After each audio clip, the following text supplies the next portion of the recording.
Mayor John Cranley saying today that he's saddened and sickened by this latest arrest. He says that he wants to see changes in how city council members do city business.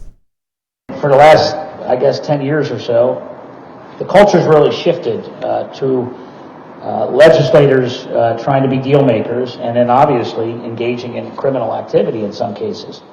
So obviously, I think all that's got to be reformed.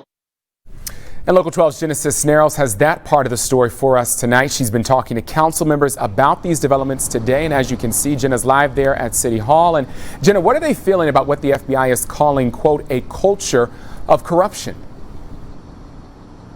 And Kyle, that main feeling they think is disappointment. As a third of the city council now has been indicted, they know trust from the public is in question. Now, earlier today, I spoke with council members David Mann and Betsy Sunderman, both seemingly shocked, sad, and upset by the news. Now, when I called David Mann earlier this morning, this was prior to our in-person interview, he kept telling me it's sick to hear what happened. He says he's known PG and his family for PG's entire life, telling me he had no idea what happened here. Now, Betsy Sunderman says she's just as shocked as everybody else and says it makes the rest of them on council look, quote, awful. But of course, now the question raised is what's the plan to regain the city of Cincinnati's trust?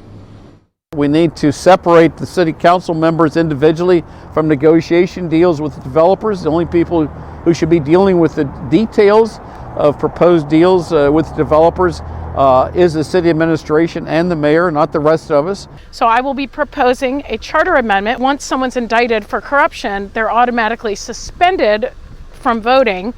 We don't want to kick someone off council for this because they are presumed innocent until they plead guilty or they're found guilty.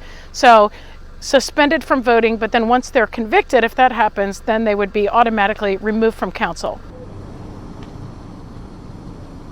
David Mann says in the past 25 years, he's never seen anything like this. He knows that they're in a tough position, but as you just heard there, they are working to make some changes. Of course, once we learn more about those changes, we'll have that for you right here on Local 12. For now, reporting live outside City Hall, Jenna Cisneros, Local 12 News. Jenna, thank you. City Council member Greg Landsman proposed reforms to try to stop corruption cases.